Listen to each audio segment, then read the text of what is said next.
Hello and welcome to the Gooner Talk, back again with you guys for another episode of what is the Arsenal Transfer Show. Joining you every morning at 8 a.m. UK time. Hope you're doing good. Hope you're doing well. Thank you as always for making this a part of your morning routines. It is very much appreciated. Good morning to those joining us in the live chat as well already. The dedicated ones amongst you. Good morning to you all. Errol, good morning to you, to Jose, to Amira, to Jason, to Marcus, Steve. We've got Kaiser.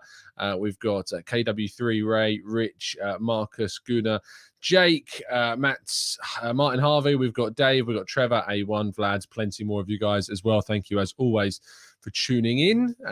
Hope that you're doing good and well, and that you've enjoyed your weekend and you're ready for what is a very, very big week indeed, we expect, in the world of Arsenal transfers. And not only Arsenal transfers, but contract renewals and training as well. The players are expected back this week. Of course, some of them will be slightly delayed. Those that were taking part in international footballs. Emil Smith-Rowe is, of course, still in the Under-21s tournament after England progressed to the semi-final. So there is a lot to go on.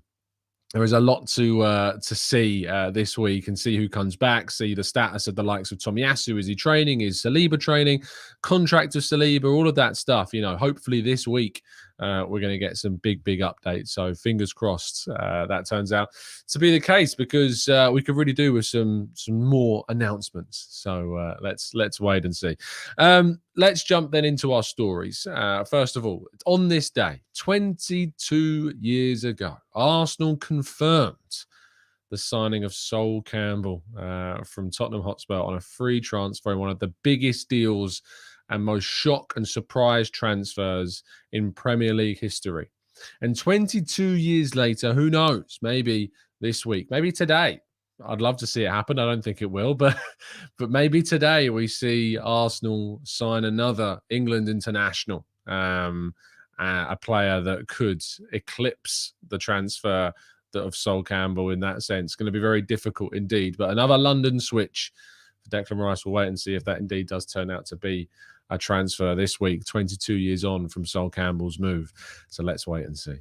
Santi Cazorla is leaving Qatar finally after 3 years of playing for Al Sadd. He's potentially going to be returning to Villarreal. Now the door is open, and I want to kind of put it to you guys. Would you sign Santi Cazorla on a free transfer? 39-year-old does not look like he has slowed down at all. Like, he has been fantastic. And I'd quite like to see a future where Santi Cazorla becomes part of the fabric of Arsenal as well again. But Villarreal, you know, a side that are pushing into the into European football next season, and of course have been playing at the top of Spanish football for some time, still feel as though that Santi Cazorla can be an asset to them.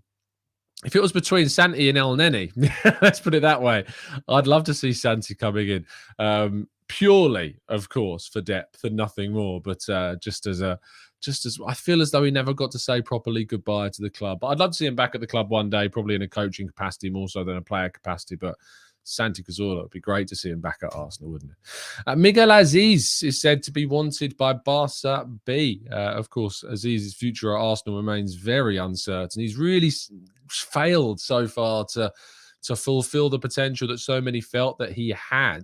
I remember days where we were short in midfield and people were suggesting that we should bring Azeez into the senior side. And, you know, he's gone on loan to Ibiza. He's gone on loan to Wigan, and things just have not worked out. And in a really critical part, you know, of his career, I really, really think that there is a disappointment about the way in which Miguel Azeez's future has developed slowly in some senses, and we got to hope that if indeed a permanent exit happens, that Arsenal have made the right choice, because there was bundles of potential there, but unfortunately he's not been able to fulfill that. It seems at Arsenal he does need to move permanently away. I'm not sure if Barca B is the right place for Miguel Azeez, but at 20 years of age, I think he needs to be getting into a regular senior team, more so than another youth side.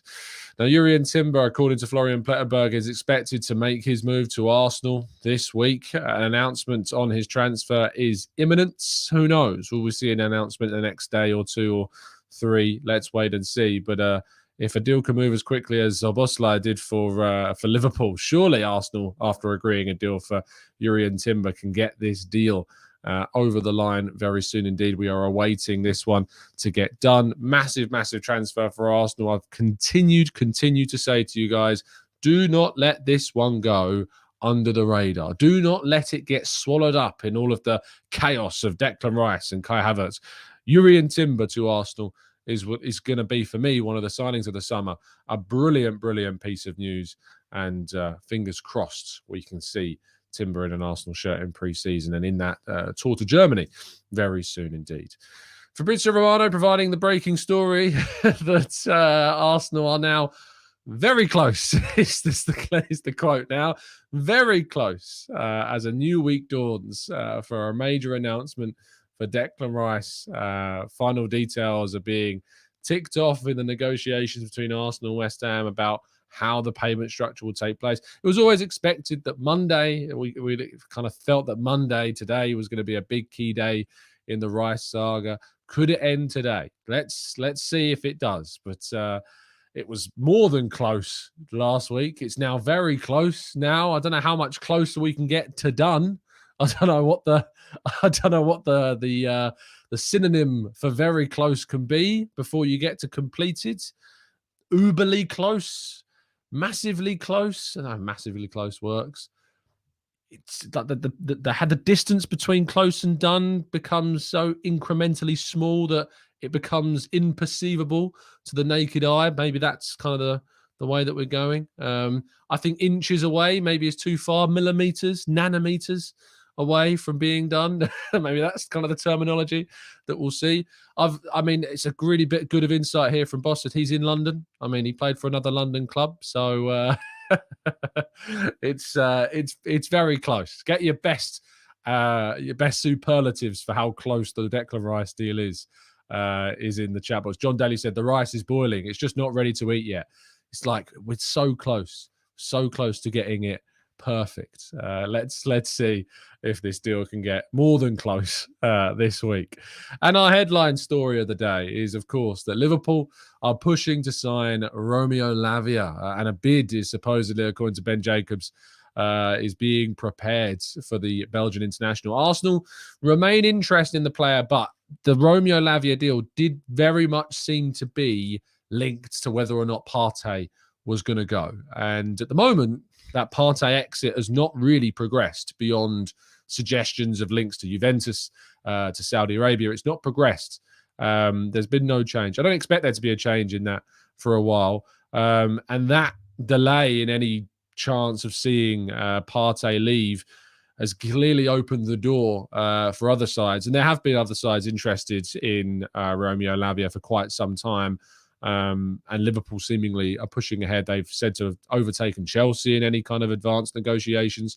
Southampton still want £50 million for Lavia, which is a lot of money. I think they want to see. That price come down somewhat. I think every club wants to see that price come down as well. Liverpool and Southampton have those relationships, of course, from all the deals that they've done between the two clubs for quite some time. Although Southampton have got a lot of new people, as do Liverpool, looking over the transfers. But if Arsenal want to sign Lavia, you know that they are going to have to push quickly to make sure they don't miss out on him. He said that he was a target that Arsenal were very much interested in and had talks with, and, you know, on a personal level, but had not made any kind of moves on the club side. So if Arsenal, you know, do end up missing out on Lavia, it will be because the club decided not to move for him. Not that they were beaten to any kind of signing for Lavia unless they do end up moving in the next week or so. But right now, Arsenal have not made a play on the club side for Lavia, and so the door is open for other teams. For me, if it's keeping Partey, then of course, you know, Partey is the better player of the two. And for next season, if you're looking at it from a football perspective, you're going into the Champions League, and Partey is going to better prepare you than Lavia is. So there are things to consider. I still think that Arsenal needs to sign a centre midfielder whether or not Partey leaves, regardless of that kind of fact. So let's see if another player is linked. But Lavia and his future seems very much open to a number of teams right now, with Arsenal there, but not leading the race for the player, it seems like Liverpool are at the moment. And that completes all of today's stories for this part of the show. We're going to move to part 2 and your questions right after this.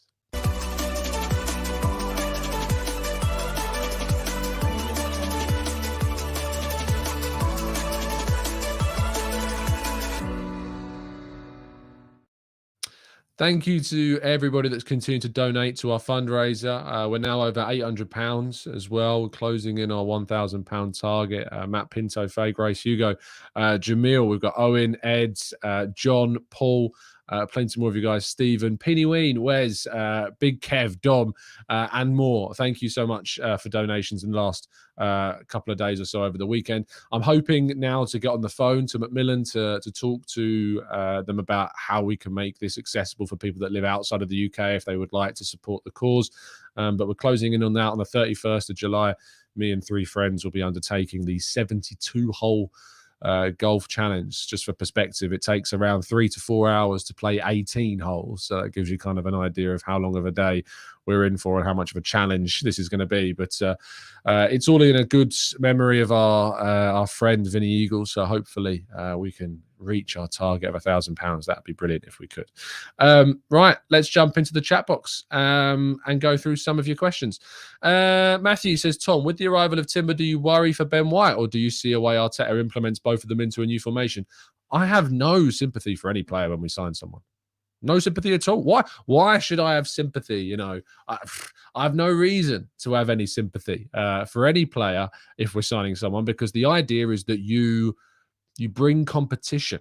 You bring competition and you look into what you can bring to a side so that if you have an injury, you're covered, you know, and that I feel is really, really important. So no sympathy at all for Ben White. I'm not worried about Ben White. He'll thrive on the competition. Saliba came in and he found and adapted to a brand new role. Timber comes in. Let's see what the next stage for Ben White is. But Ben White will still start for me that first game of the Premier League season, barring any injuries on that right back role. So let's wait and see what ends up happening. Owen says, is Patrick Vieira dipping his toes into too much of the enemy waters? First, he moved to Man City and New York City, of course, and now Chelsea B, Strasbourg, of course. Strasbourg were acquired a stake by Chelsea, and Chelsea acquired a stake in Strasbourg as well. So is he dipping his toes into too much enemy water? No, is the honest answer. You know, players are entitled to move to jobs that they want to move on after their playing career ends. It's a good opportunity to get back to French football after an up and down spell with Nice. And then, of course, Crystal Palace after that. So let's wait and see. I wish him all the best, but I don't want him benefiting Chelsea. But as long as Patrick Vieira, who is an Arsenal legend, of course, is doing well, I'm happy. Unless he goes to Spurs, then it's very, very different. Czech Perk says, everyone seems confused where Havertz fits into our front lineup. Is it possible that he plays deeper, or am I overthinking? I think that it's pretty much well established now that there is an expectation he'll play as a partner to Martin Odegaard. I don't think he's going to play in the front three as often as maybe some people think. I think the biggest likelihood is that he plays as a partner to Martin Odegaard. That's not as a number 8. It's certainly more as a wide, as kind of an inside 10, if you like, or an 8-10 hybrid, I think is the style of role that you would describe it as. So certainly Havertz will be playing, I think, as Martin Odegaard's partner. So we will look and see. Ashley says, Caicedo is technically is a technical and nippy tackler. Do you think Lavia and Timber negate that transfer? Lavia he's 15 G less, 15 games played. I was thinking, what does G stand for? 15 games played less than Caicedo. Can be coached and improved. Timber potentially a CDM, good on the ball and tough tackle. I don't look at Timber as a CDM. I might be wrong. Arteta might change him, but he's played one game at defensive midfield, and that was at youth level. So I don't see Timber being used as a DM for us. But on the Lavia Caicedo thing, Chelsea are certainly advancing on the Caicedo deal. I think he'll end up there. Lavia seems to be a player that, unless Arsenal are going to lose Partey, they're probably not going to move for at this stage. I still think Arsenal need to move for a centre midfielder. Who knows what happens? Keep an eye on the Caicedo thing. You know, you never know. You never can rule out some crazy Arsenal moves in the market. You know, he's a player that Arsenal have very much liked. They were interested in him and interested in Rice. There hasn't been an intention to move for him this summer so far. But who knows? Maybe if Chelsea agree, kind of an interesting figure with Brighton. Who knows? Could Arsenal move in? I wouldn't rule it out entirely. So let's wait and see what happens. Chris says, what about Patino? Is he staying? Couldn't that be a reason why the Lavia deal isn't, or rather is, stalling? At the moment, the words has not changed from the Patino side of things, which has been that there's going to be a intention to try and seek a permanent move away from the club because the pathway into the first team is not that visible right now, but things do change. Things can change. So let's see if indeed we see some differences in the next few weeks or so with Patino's future. But moves can kind of materialize out of nowhere. One day you're discussing whether or not the player's going to stay. The next day you get an exclusive drop from the Ornstein letting us know that a team has agreed a fee with Arsenal. So things happen behind the scenes quite quickly. So let's wait and see. Bro Pro says, Tom, can we still hijack the Szoboszlai deal? Yeah, we wish. Daniel says, we need a core squad of around 20 players and lots of rotation. We could be playing nearly 60 games next season if all the cups go well. So everyone is going to get their minutes. Klink says, Tom, what are your predictions for the top four for next season? I assume for 23-24 rather than 22-23 because that was last season. But 23-24, prediction would be Man City, Arsenal off the bat, Liverpool and Chelsea, I think. The amount they've spent, Poch doing well. It's between Chelsea and Man United who make that other spot. Newcastle, of course, look good. They've made some good signings, but I think it's going to be a very different season next season. So let's wait and see. It's going to be tougher, that's for sure. So let's wait and see what happens. I think we're in for a very, very intriguing and very competitive Premier League season next year. So let's wait and see how that goes down. But surprises happen. Teams don't do as well as you think. And very quickly, a form can get away with you. If you pick up a couple of drop points, Arsenal dropped points in like 3 games before Christmas, I think it was. I think we dropped points against Man United. No, we didn't play Man City. We lost to Man United, Southampton, and I feel like there's one other game we dropped points in, unless it was just those 2. But yeah, we just won, and that's why we're in the title race, and we still didn't manage to win the league. So, if you drop points in more than like 2 or 3 games, your title race can be over before you've even thought it's got started. That's the reality of the Premier League. So let's wait and see. Bailey says, Tom, what do you usually get from Greg's? Great question. I'll tell you what, we have a Greg's down in my local where I live, and they've recently opened a new bakery, and it is just levels. I know that people love their Greg's, but it is levels above what they're offering. But if I am at Everton, thank you. Everton was the other game. No, was it? No, it wasn't. Everton was the second part of the year. I'm sure it was. I'm sure Everton was in the new year, not before Christmas. There was definitely a game before Christmas. I feel like we dropped points in. But anyway, back to the Greg's important question. I do love a Greg's sausage roll. I do love a Greg's steak bake. It's probably out of those 2, to be fair. I'm one of those people. Now, judge me all you like. But I'm one of those people that likes my sausage roll cold. So I'm that guy. Okay, I'm just putting that out there. You can buy a 4-pack of sausage rolls from Greg's. I don't heat them up. I eat them cold. I love them cold. It's just what I've always liked them as. Don't judge me, okay? That's just, I like them hot as well. It's not saying I don't like them hot, but I prefer eating a sausage roll cold. That's just, I'm a cold guy. That's all I can say. Steve says, do you think there are any clubs out there who can afford Balogun? TalkSport are saying Arsenal want 35. I mean, some places suggested Arsenal want 50 million pounds. Yeah, I think there are some clubs out there that could afford him. I mean, Crystal Palace can definitely afford to spend 35 million pounds on a forward. Wolves, are selling Max Kilman potentially for 40 million euros. They're potentially selling, I think, Collins to Brentford for 23 million pounds. Players are moving for big fees, and Premier League clubs have money. So let's wait and see. Don't be shocked if Brentford ever came in for Balogun. I look at Brentford and I think with Ivan Toney out, for a while, it'd be interesting to see if Brentford came in for Balogun. That'd be very interesting indeed. So maybe Brentford are a team to look out for. Ethan, thank you so much for the donation. Which big summer signing and club do you think flops next season? Can't be Spurs. We all know that that's a given. I think United are going to flop big time. I hope it's Chelsea again, personally. I'd be hilarious if it's Chelsea. Poch coming in, streamline their squad, and Nkunku has been signed, Gusto's been signed, they want Caicedo as well. It'd be funny if they flopped. It'd be really, really funny if they did. It'd also be really funny if Newcastle flopped after all of the big talk about them. That would be the one. Jimbo, yes, cold pack of 4 sausage rolls, colds, absolutely, all day long. Everyone's saying I'm weird though in the chat box for that. I don't think it's that weird. I like them cold. What can I say? And Ethan says, please use this money to heat up your sausage rolls. Deary me. Anyway, I am going to be, I know I've said this a number of times. The Eat Sleep Arsenal Repeat podcast is going to be coming back, by the way. Don't you worry about that. I'm going to be getting on with the boys and Sophie about doing that and starting that back up for the new season, because I'm actually looking to try and get I keep being reluctant about it. I'm one of those people that hates being watched when like doing a workout or something like that. But I think I'm going to bite the bullet and start really and like looking into PTs and things like that, because I'm really determined for next summer. I want to see kind of a journey across the season of my kind of fitness side of things for the podcast. So I think that's something that I want to try and do. So no more Greg sausage rolls. It's going to be the way forwards, I'm afraid. Let's go to Jack says, would you swap Balogun and 15 million for Ivan Toney and see it as a January transfer?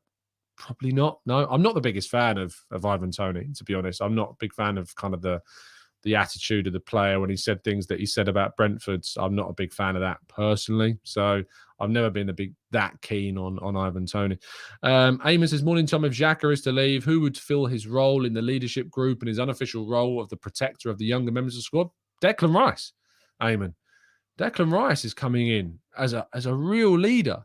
And I think that, that is a massive, massive factor in this moving forwards, is the fact that Declan Rice is the leadership figure to replace Xhaka if indeed he moves on, which at the moment there's no signs that Xhaka's deal is progressing with Bayer Leverkusen, or that that's going to happen at the moment. Players are coming back for training. Of course, he played for Switzerland, so he's still, I think, got a slight delay before he returns. But yeah, it's going to be weird seeing Xhaka back. This shirt, by the way, which is the new training kit, I saw a video and Xhaka's pictured in that. Now, I don't know when that video was recorded. And of course, that could have been recorded way before suggestions of him leaving. It could have been recorded before the season finished and they were just kind of teasing the new training kit. But he was involved in that video wearing this kit. So it'd be interesting to see. Very interesting to see. Darren says, buy some kettlebells, Tom, and work out from home. Like, I've got that stuff. I've got kettlebells, dumbbells, benches, everything. But it's just the mentality. That is the big mental block for me in kind of progressing to actually do it. There always used to be going to the gym and the mental block of getting in the car, going to the gym. And it can be even still be now. It's just that mental block I have, and I need to try and overcome that.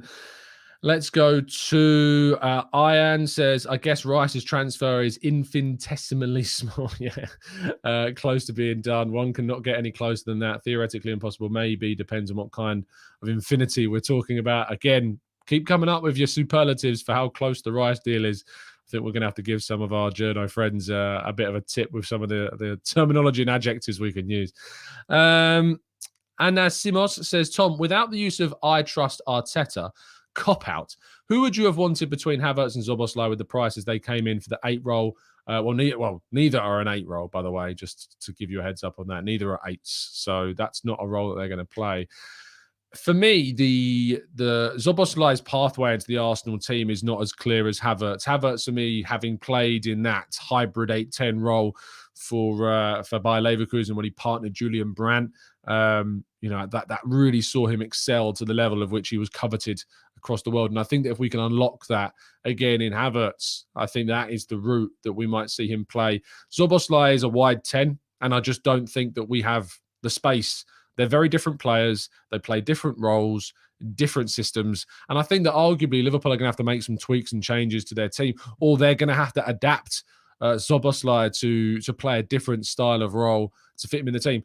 So the answer, without saying it's Arteta, and his decision, which is my primary kind of reason behind any transfer, is because I've not been given any reason to not have faith in the coach. The secondary is that the obvious pathway for Havertz is clearer than it is for Szoboszlai in this Arsenal team. So that's the reason as to why. John says, will I be at the Emirates Cup? I should be. I should be there. I should be working. I should be working at the Emirates Cup. So, yeah, I certainly should be there. So fingers crossed that's going to be a thing. But let's wait and see. Trevor says, I have a mental block of getting off the sofa. Look, mate, I know what you mean. It's a tough one. It's a real tough one. Javier says, a wide 10 like Smith Rowe. Yeah, that is it. That's the best way to describe Szoboszlai to me. It's like when we played Smith Rowe in that left role, that's the way I look at, Szoboszlai. Both of them deployed on the left, but operate in a lot of central spaces when they come inside.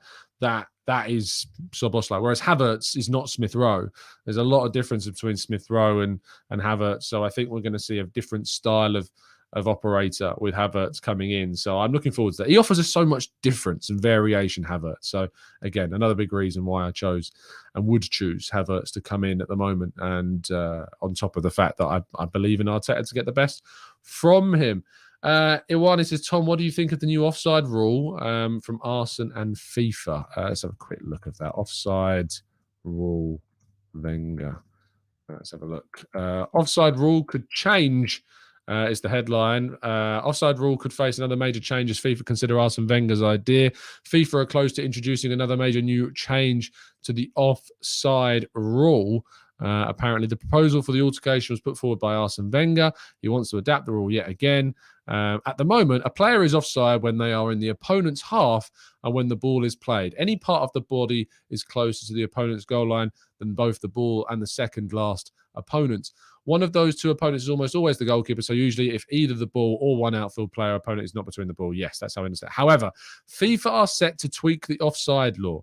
Wenger's proposal will see that change to the whole goal scoring body of the player. This means that if any part of the body is behind the last defender, the attacker will remain onside. Unquestionably, the news will leave attackers feeling buoyant, giving a major advantage when looking to make runs off the back of opponents. Naturally, a striker will balance themselves in a forward motion with their arms ahead to point where they are set to run as much better attacker. The rule change will be first implemented in a trial period in Netherlands, Sweden, and Italy.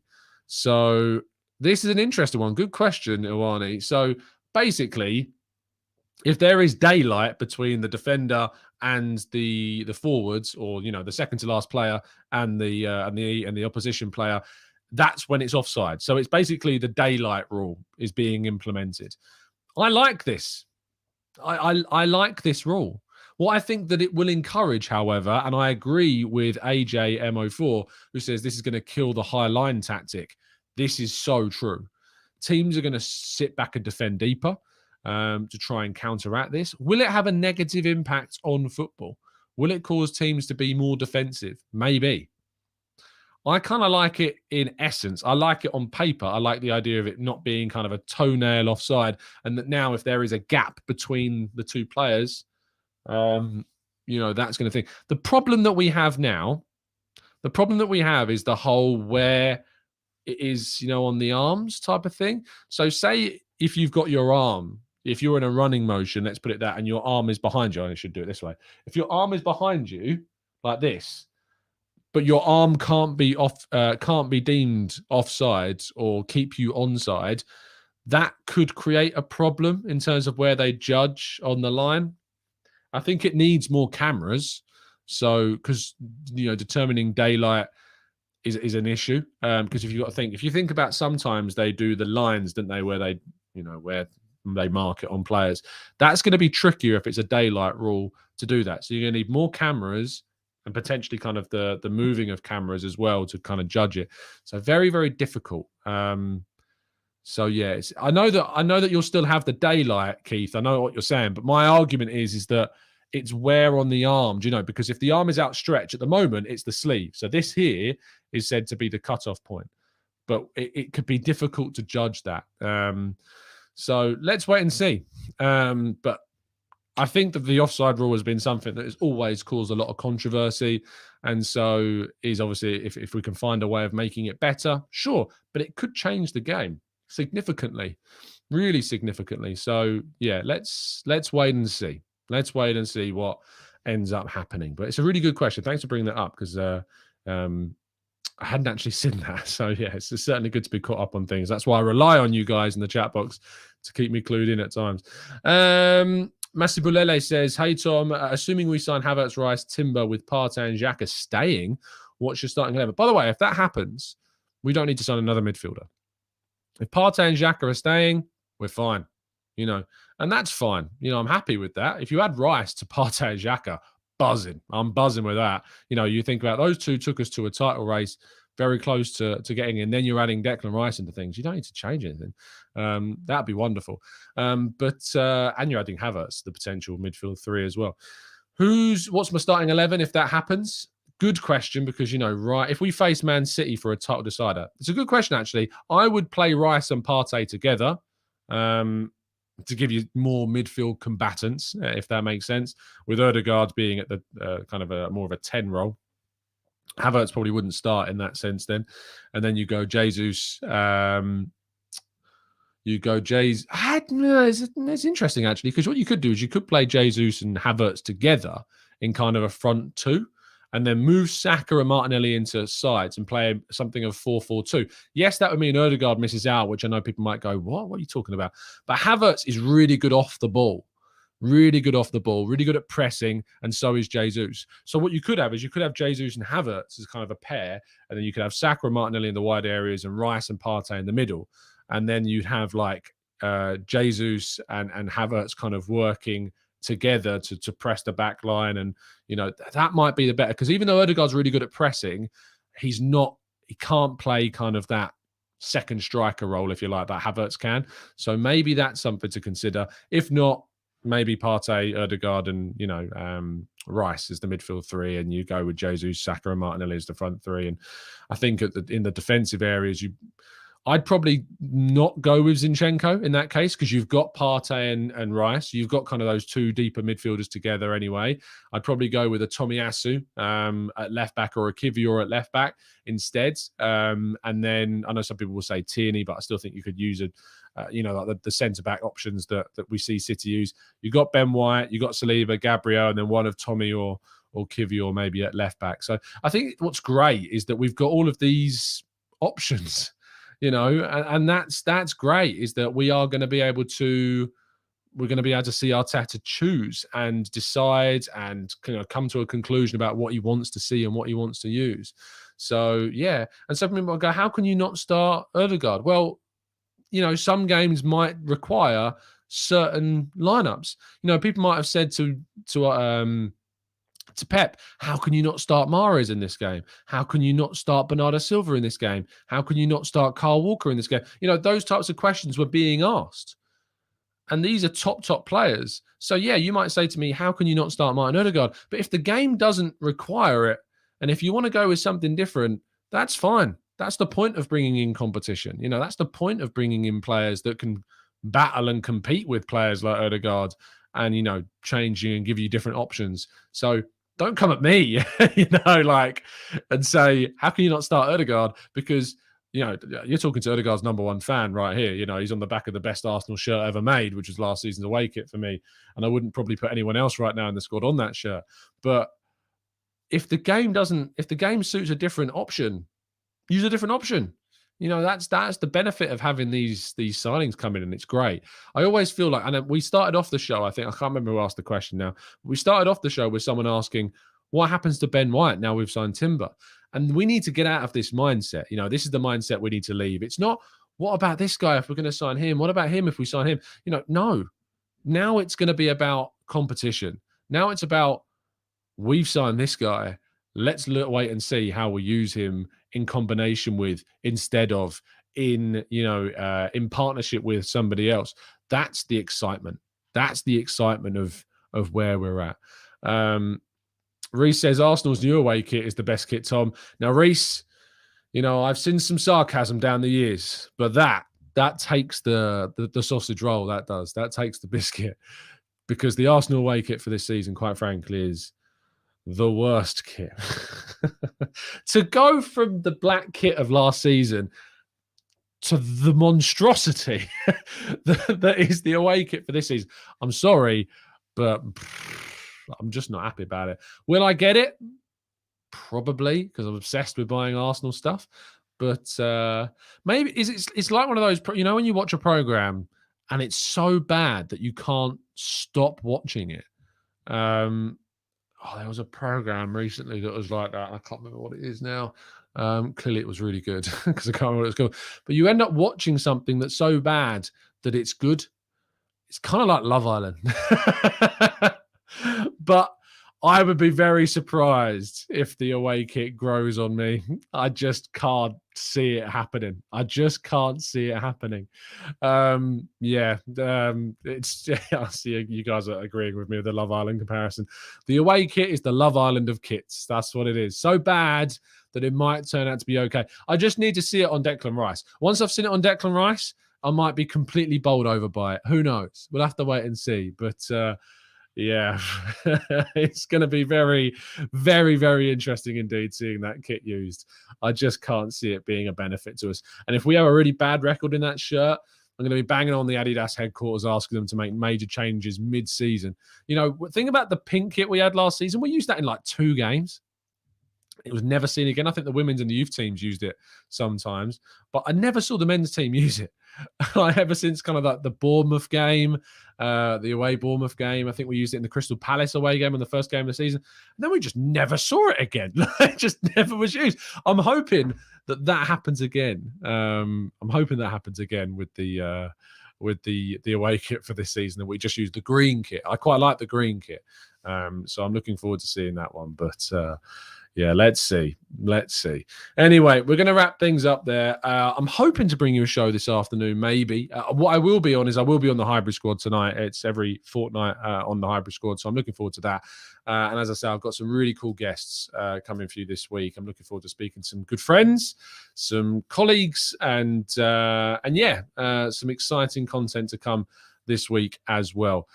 Enjoy yourselves. Get yourself a cold sausage roll if you can, and hopefully we get some really, really big news. Also, of course, with it being midweek, I will be doing the Arsenal Way. That'll be live at 10. We're very close to hitting 80,000 subscribers over there, and we're very close to hitting 50,000 subscribers here. I got a question yesterday, which is there going to be a 50K stream? All I can say is there's something in the works. We're trying to sort something out. Hopefully there's going to be a 50K, something to celebrate 50K if and when. I know I'm speaking very presumptuously like it's going to happen, but we are moving swiftly towards that 50K mark. Thanks to everyone that helps us get to 49,000. Very much appreciate it, and welcome to all of our new listeners. But yes, please do indeed continue to support the channel. Press the like button, get your nan to subscribe, your granddad to subscribe, get all the extended family to subscribe. As we go towards 50K, hijack their phones and just, yeah, subscribe to TGT. Yeah, maybe there'll be free sausage rolls in our 50K. In our 50K stream. Thank you everyone for tuning in. Please, of course, do help the fundraiser. If you are based in the UK, you can donate. I'm going to be chasing up for those that aren't based in the UK to find out why on earth you can't, for some reason, donate. But let's wait and see. Thank you everyone that's listened. Thank you everyone that's tuned in. Make sure you like the video before you leave, and I'll see you on the Arsenal Way in just under an hour and a half's time. Have a fantastic start to your week. Stay safe, stay well, and as always, up the Arsenal.